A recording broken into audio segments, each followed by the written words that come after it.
You ever feel like setting up your Star Wars figures is more like playing a sick, twisted game of Stormtrooper dominoes?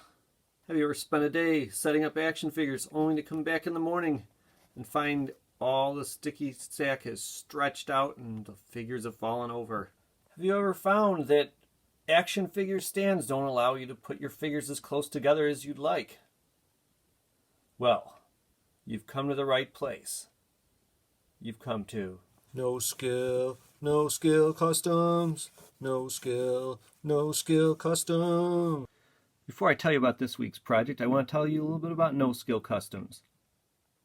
We're just a couple of guys who like to set up and display action figures and dioramas, but we don't have a lot of time, and sometimes we don't have a lot of skill. So we make our customs without time or skill.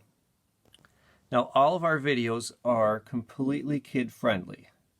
So if you want to share your love of collecting with your kids, you can feel free to do it knowing that we will not be inappropriate in any way and we will not use bad language. First thing you're going to need to set up our little action figure displays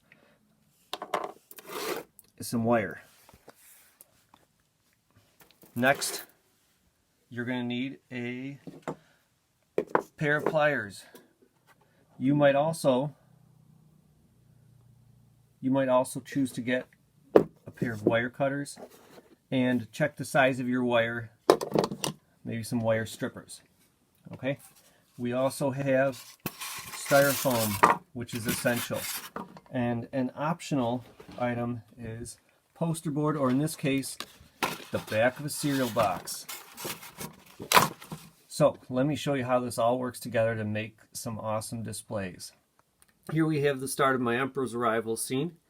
The stormtroopers, as you can see, are packed pretty close together, and they don't fall over when you poke at them or flick at them. And they all work, they're all held in place by the same simple system, and that's what I'm about to show you. And that is basically wire segments in the foot peg holes through poster board and into a sheet of styrofoam underneath. So step number one is to find wire that is the proper gauge to fit in the foot peg holes of your action figures. That's where my wire strippers come in, and judging based on these, if you're using the American AWG system, I would say that it's a 12 gauge wire. It's not entirely tight in there. If there's such a thing as a 13 gauge wire, you might want to try that. But personally, I would just I bought these at a garage sale, not without having this idea in mind at all, just because it's handy to have wire around the house. So I really don't know what exactly the gauge is, but if you go there, bring your action figure with you, you can literally just try plugging it right in. If it's a tight fit, you'll know it, and that's the right gauge wire for you to use. I'd start with the 12 though. Okay, and from there you're going to either use your pliers or your wire cutters. I really love these wire cutters, and cut about a ½ inch to an inch section, and then pinch that little piece of wire with your pliers, and all you have to do is just stick it right in the foot peg hole of your figure. And actually I'm going to do that twice.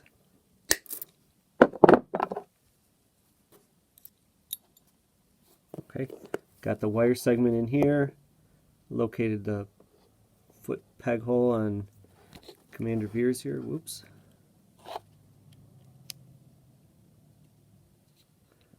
General Veers. Okay, and there you go. From there, if you want to just put it directly into styrofoam, you can do that. Okay, or if you are going to use a piece of cardboard as a backdrop. This would be great for wood or perhaps cement or something like that. Or just if you wanted to buy a piece of poster board rather than just using, you know, a random cereal box like I'm doing.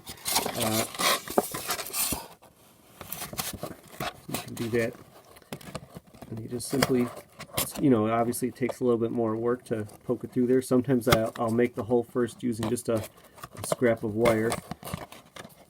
Okay, or you can put the figure in like that, and as you can see, it stays up really, really well. Okay, and it's, you know, maybe a little bit noticeable where the holes are, but if you make a mistake, it's not really that big a deal. Okay, especially when you populate this with a bunch of characters. Here's another surface. This is like some craft foam, and I bought it just like this. I didn't have to do anything to it. And this is the sort of thing you find at Michael's or Joann's or AC Moore, one of those sort of places around Halloween time, I think, is where this sort of display came from. But, you know, it's all made of styrofoam, and so the same deal. Plus, it's very forgiving, too. I mean, I've probably set up guys and taken them down like 50 times, and you can't even hardly see where the holes are. So for this Stormtrooper, I want a little bit more of a dynamic pose, and so I've used a little bit longer wire, okay, and just a little bit of pressure gets it in there. I'm going to try to started the one foot in, I'm going to put the other foot in a little bit too, and you'll see, you know, it can get a pretty decent running pose there. I've got guys, I've set up figures where you could even have him look like he's getting smacked in the head by some Ewok boulders. Okay, kind of gravity-defying poses here that work pretty nicely with this system.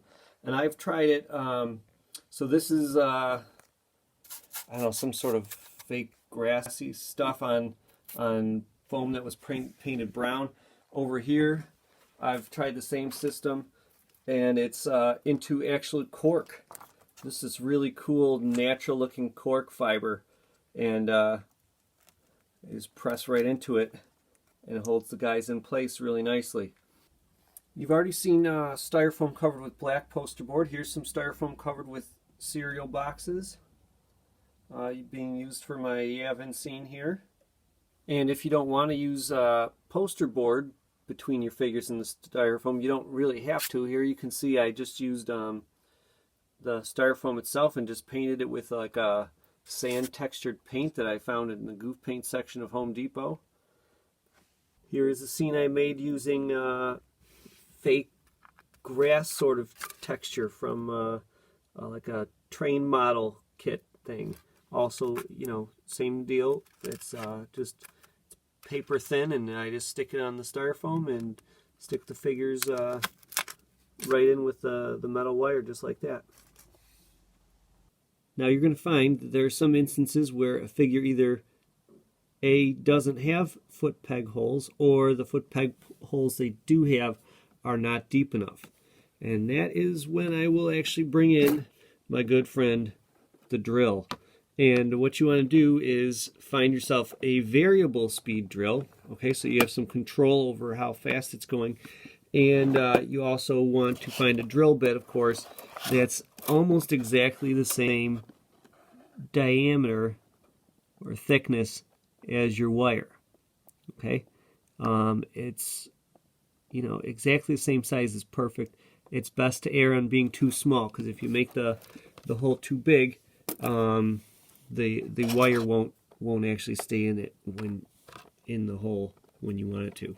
So I've done this with General Grievous from the Vintage Collection, the Tauntauns from the Vintage Collection, the Kadu, and basically you just find a good spot. You know, imagine a straight line shooting out from the drill bit.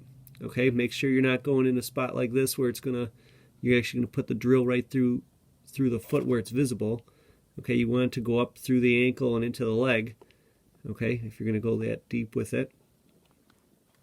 And I start drilling kind of slowly, making sure everything's lined up how I want it to be, and I just drill a little and speed up when I feel a little more comfortable. Okay, that should be pretty good enough.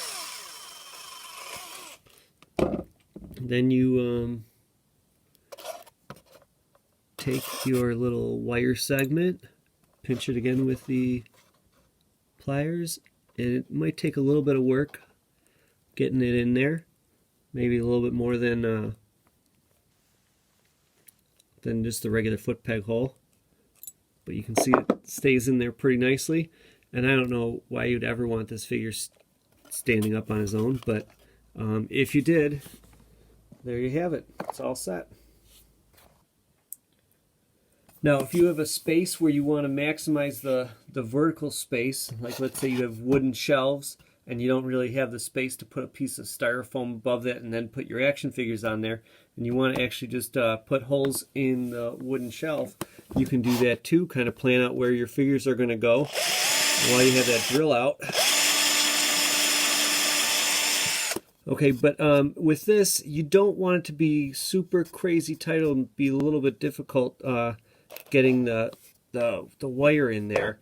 Okay, I'm using the same drill bit that I did to drill the hole in Obi-Wan's foot here, but this time I'm going to kind of wiggle the drill a little bit back and forth to widen that hole.